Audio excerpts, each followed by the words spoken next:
can with this woman. You love me. I do. Dearly. Yeah. I might like you today. Oh, Lord.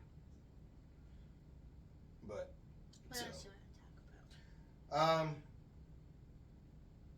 definitely want to talk about, you know, unequally yoked relationships. Okay.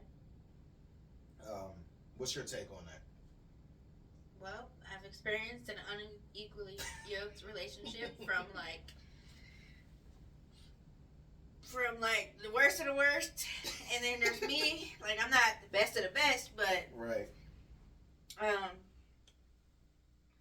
they say you sleeping with the devil. I definitely feel like there was definitely some demonic spirits in that house, in that man. Um, and now I'm in a very equally yoked marriage. So I've experienced both, and I feel like you know with that, um, not only is it not biblically sound, it's not what God ordains. Mm-hmm. It's just a lot that comes with it. It's a conflict of interest. Like, yeah. There was so many times where if we had been on the same level spiritually, like, it wouldn't even have been a lot of the issues that we had. He wanted me to make him my number one priority. Like, he was even jealous of God, you know what I mean, in my devotion to him. Even though I was lukewarm at the time, yeah. you know what I mean? I still was trying to, because it brought me comfort and it brought me peace, keep God in my life. Mm-hmm. And he definitely felt the type of way about it, you know what I mean? And not just that, like, when I was going to church and things like that, he's complaining that we're not spending time together. Had we both had that devotion, we would have went to church together. Right. You know what I mean? We could have did whatever we wanted to do the rest of the day. But at the time, I didn't drive. So I had to find all these different kind of ways to get to church, and then it took the whole day. You know what I mean? Yeah. But like, had he been the man and been the covering, and he was driving, took me to church, we come back home, boom, we got the rest of the day. You know what I mean? So it's just like stuff like that that just became a conflict of interest. And then when you're talking about childbearing and things like that, we used to talk about children we didn't have, but get into arguments about how we was going to raise them just because his mindset was completely different. You know what I mean? Mm-hmm. And the way that I was raised, even though I went my own way and I was out in the world and things like that, I knew that I was raised right. And I knew that I wanted my children to have those same principles. Mm-hmm. And he was just completely against that. Like, he was completely against, everything that is good.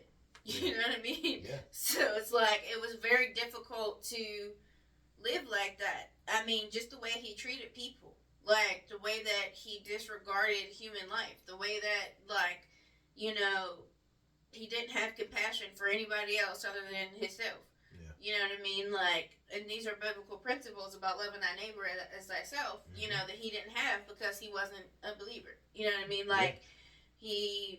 We would go to the movies, and he would purposely leave all his trash on the floor, like, for somebody else to clean it up, just because, like, I don't know, he just had this thing of, he felt like the world owed him something, and he was going to make everybody else suffer because he was suffering on the inside.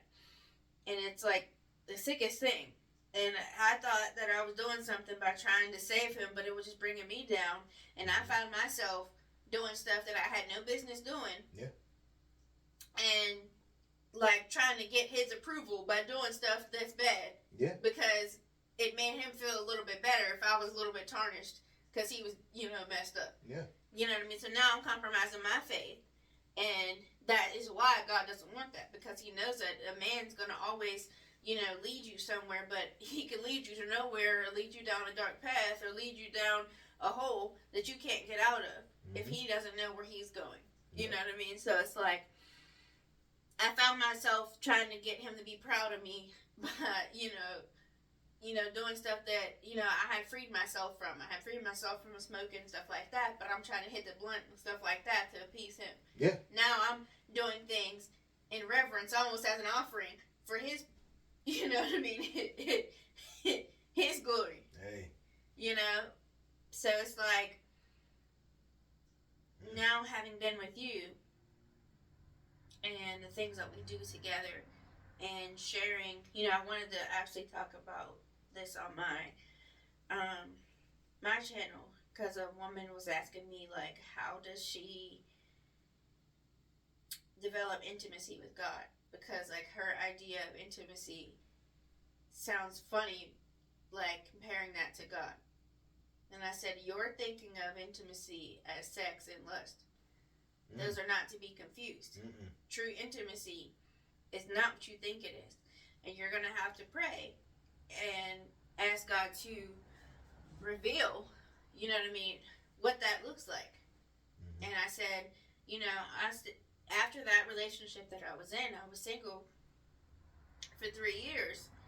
And it wasn't nothing but me and God, you know. And now that once I figured out what true intimacy meant, and I was able to love God in a way that I hadn't before, I was able to take that and, you know, now our intimacy is different than what I thought intimacy was before.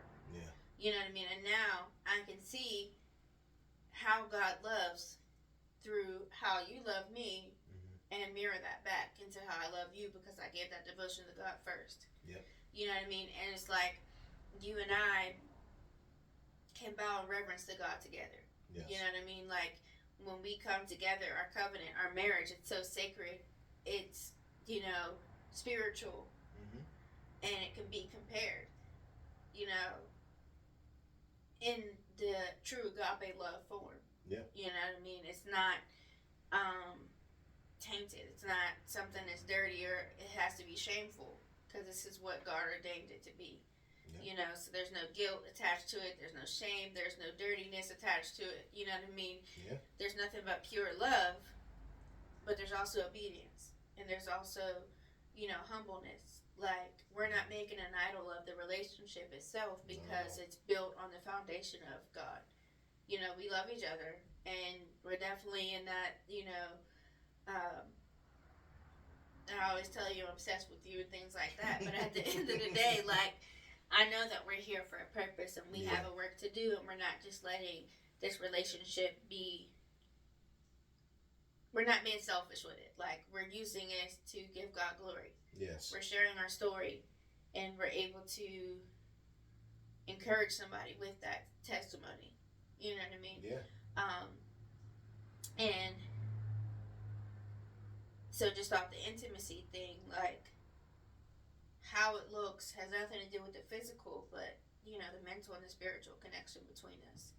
You know, the fact that, you know, we can sit next to each other and not say anything, but completely be in awe of what's going on and know exactly, like, what's going on in our heads without saying.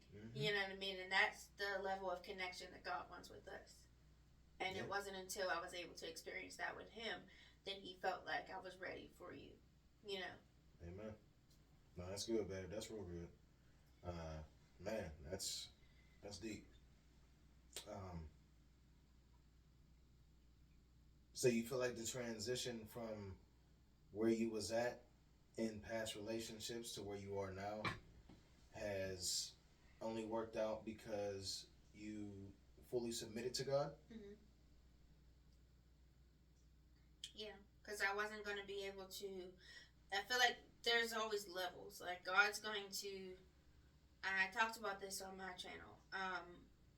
God's only going to bless you in levels. Like, he's going to give you what you can handle.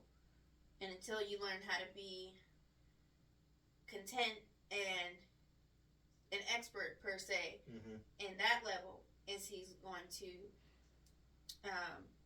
promote you.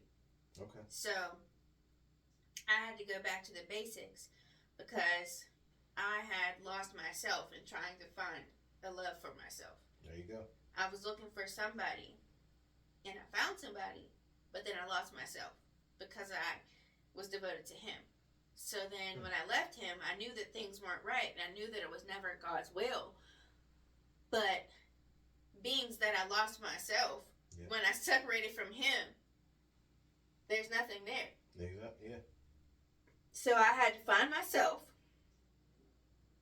learn how to truly love myself, because you can't pour from an empty cup. You can't love somebody so much that you literally don't have nothing when they walk away. Time out. You said you can't pour from an empty cup. Explain that. If somebody is being benefited by things that you're doing for them, and you're taking care of them, I'm very nurturing. I don't know if you've noticed that. Not at all. And everything in me wants to give.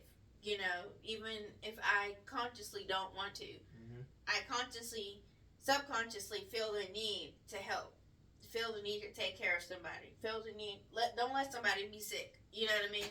Like, I should have been a nurse, but like, everything in me wants. So when I came across somebody who's like completely just taking, that is going to eventually run out. If somebody's not pouring back into you, that cup is going to eventually run out. So when it becomes empty, you don't have anything to give. You know what I mean? So it's like you can't pour from an empty cup. The reason that part of this works so well is because as I pour into you, you're pouring into me. Okay. You know what I mean? So it's never, and this is why when Jesus met the woman at the well and he told her, you're about to collect some water, but you'll be, you need the living water, so you never thirst again, because he's going to keep pouring back into you. And as long as you keep pouring back out, pouring out your spirit, pouring out things, that is a never-ending cycle. Yeah. God is going to fill you up so that you don't need to keep, refilling. Yeah. But I wasn't dealing with somebody that was refilling me, so I couldn't pour from an empty cup, and eventually I was just drained and dried up. Man. So I walked away, but I didn't know what to do with myself. Man. I didn't know where to go. I was more broken than him about me leaving him. Like, because I didn't know. And he was the issue. Right. He's the one that broke you, right. but you were more broken by leaving him. Right. See? And I knew that I didn't need to be there. I knew it wasn't God's will, and I knew that wasn't who I was supposed to be with. But I'm like, I don't know anything else, because I didn't give everything I had these last couple of years. So God had to help me find myself. Had to help me truly love myself and figure out, look in the mirror at, why did I even accept that in the first place? Like, how did I get to the point where I settled that much, that I was so desperate to have somebody that I picked that person? Like, because it's not like, I tell people all the time, like, I can't never stunt, and say like, oh, well, he promised me the world and then he switched up, like, or stuff was great in the beginning, and then, I'm not even gonna lie to you, he was terrible from the jump. Like, the relationship started out bad. Like, we still have not had like a full-blown argument, and we've been together, almost 2 years. Been married for a couple of months now. That's great. Like, me and him was like into it in the first couple of weeks. Like, I'm asking him, who's this and why is she looking at me funny in the first month or so. Like, wow. You know what I mean? Yeah. It just was all bad from the beginning, but I was like, I don't want to start over. Like, I finally got somebody that actually wants to be in a relationship with me instead of just, smash or whatever. Yeah. You know what I mean? So I didn't want to start over, because I'm like, what if I don't find somebody else? But it's like, why did I think that there was literally nobody else out there that would want to be in a relationship with me? Like, how did I get to that point? You know what I mean? So God had to take me through that step. And then once I got that, okay, I love myself. I'm going to do self-care. I'm going to pour into myself. I'm going to continue this healthy eating journey. Like, I'm exercise to get my mind right. I'm going to start going to therapy. Like, there were so many steps that I was just really trying to get my head wrapped around. And then once I got that, it's like, okay, now I'm going to find you. Like, now I'm going to find you for myself. I've been in church my whole life, but I feel like I've been doing it all for, my parents to be happy, And then I went through this feeling like I owed them so much for being a disappointment. Like, for putting them through the stuff that I put them through when they had to watch me go through all the stuff that I went through. You know what I mean? It's one thing that I, put myself through stuff, but that they, had to deal with their house being open at 2 a.m. and me stumbling in. Like, they had to deal with, him dropping me off because we didn't got into it and speeding off and I'm crying and, them knowing, all the stuff that he's into and wondering if I'm going to come back home, or I'm going to be on the news with him. You know what I mean? Them just seeing me go down this road that, like, they let me do it, you know what I mean? But when I came back, I felt like I owed them something. So, like, I'm like, okay, that's when I really got into the church. But it's like I had to assess, I've been here all my life. Now I'm, taking these steps into ministry and things like that. But why am I doing it? Like, I'm doing it because I feel like I owe them. And I want them to be happy with me. You know what I mean? And so I'm like, nah, I need to find you for myself. Like, I need to get into this word. I need to... If you're real, if you actually love me, because once I found him, like, see, there's so many levels. Yeah. Because I had to find myself, then I had to find him. But then when I found him, I had to accept the fact that he still loved me and wanted to use me. Because I'm like, that part. You've been here all along, and I pushed you away. No, I'm going to do it my way. I'm going to do my own thing. I'm going to figure it out for myself. Mm-hmm. There's this one girl on TikTok.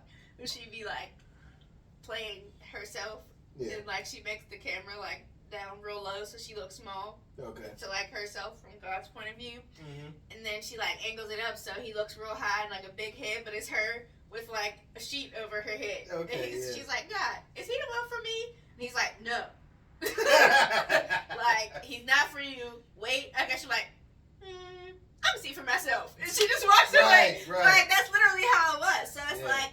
Once I came to the realization and I looked back over all the stuff that happened to me, and I had the nerve to be mad that God did it to me because I felt like it was punishment for the stuff that I was doing.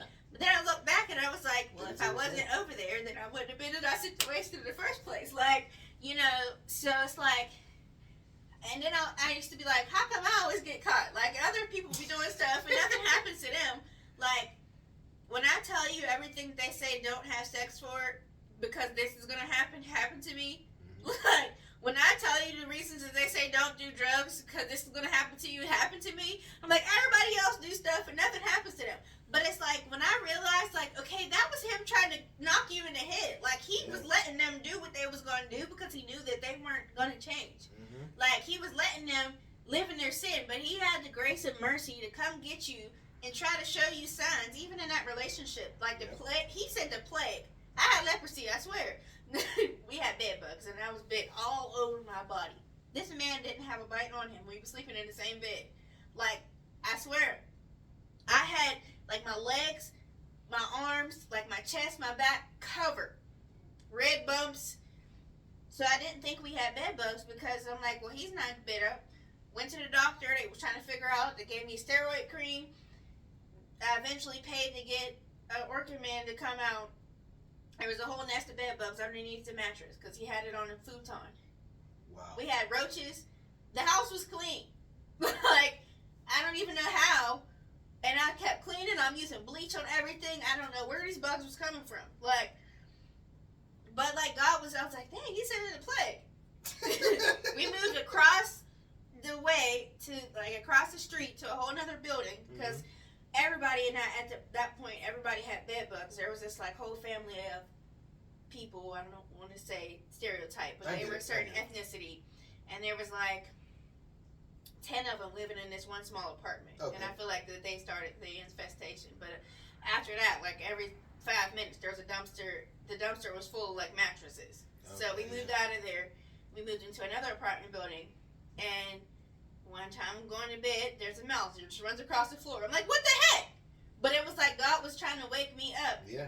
You know what I mean? I would wake up and there in my dream, there's stuff crawling on me. I'm sitting up. He's sitting up. You know what I mean? But I was like, I'm going to do it anyway. I love him. I'm going to stick beside him.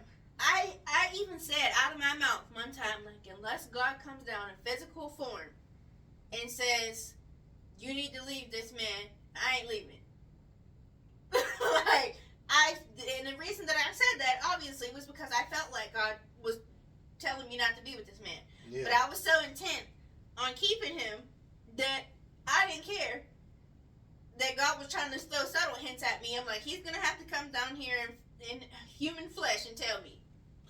That was just like Jesus saying parables to the people. Right. That was God. I know. He's like, hey, yo, come on, sis, what you doing? Right. Daughter, get Right. the heck up out of there. Right. Like, he could have just left me my mess and was like, fine, ruin your life then. But he's like, but no. He loves you that right, much. Right. Yeah, he loves you that much, man. So, like, but then I realized, ooh. so once I realized that, then I'm like, dang, I blew it. Like, you know, I'm like, what if he's like, no, I sent you these signs and that signs and you said, you know, you wouldn't. So I'm like, how could he possibly love me now? Like, how could he possibly still want to use me? After all this stuff, like, then I'm like, what man's going to want me after all this stuff that I didn't let myself get involved into?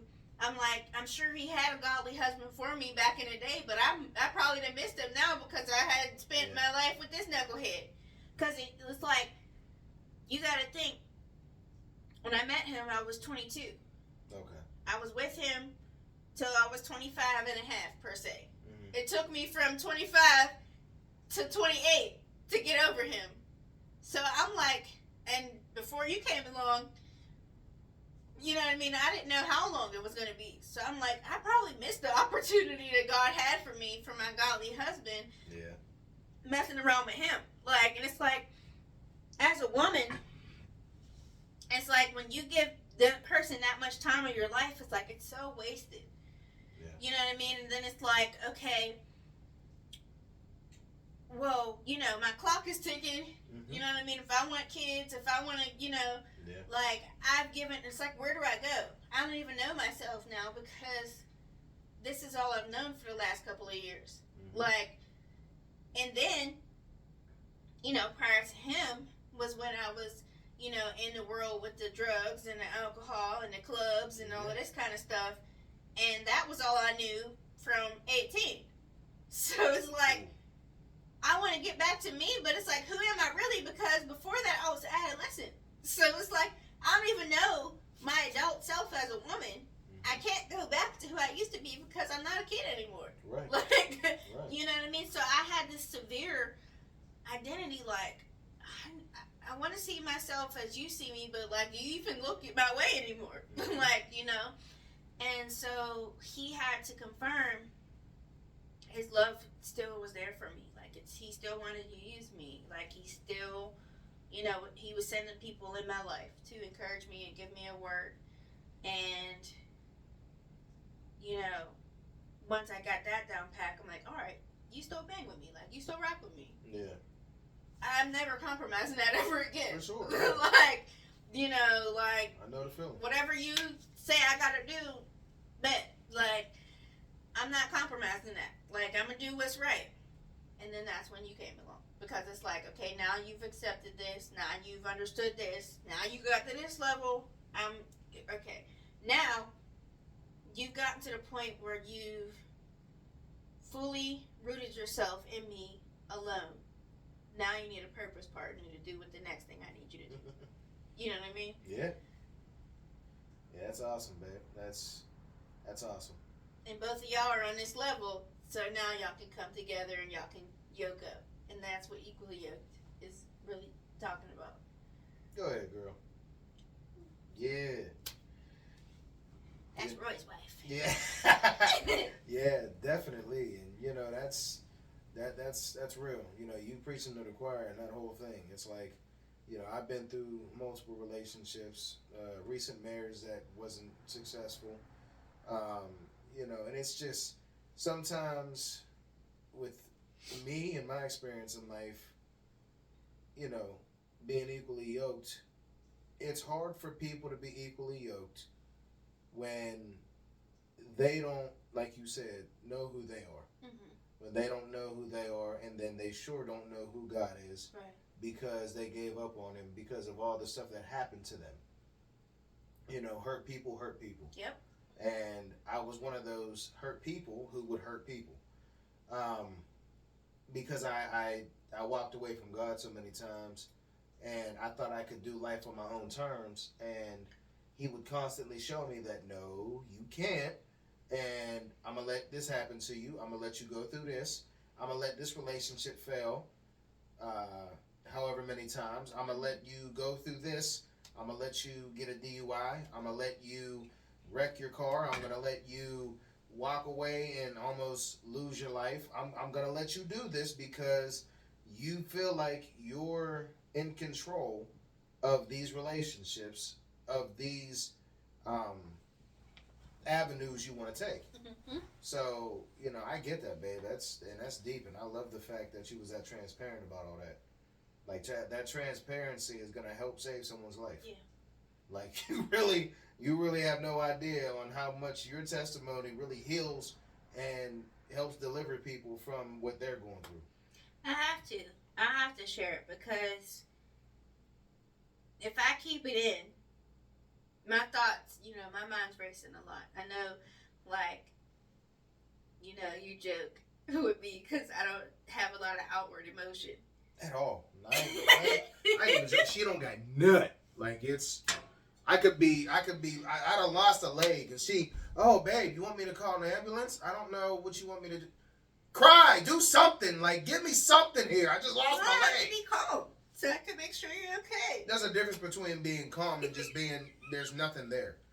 Like, and she's at the point where there's nothing there. And sometimes it's crazy, yo. I love you. Do you? Yes. Do you? I love you. I didn't believe it. Anyways, even though he feels like that, my internal thoughts are racing a mile a minute, and I can't tell. a lot of times, I'm gonna let you up in here one day, and then you running around in there crazy. Yeah, I'm good. You're gonna be let me out. There's a crazy house in here. I'm good. Because if I let it out, it's all coming out. So I have to keep it contained. It stays in. Stay nice and calm, and everybody will be all right. But I dealt with, like, I literally would see like teenagers and be jealous because they had their life ahead of them.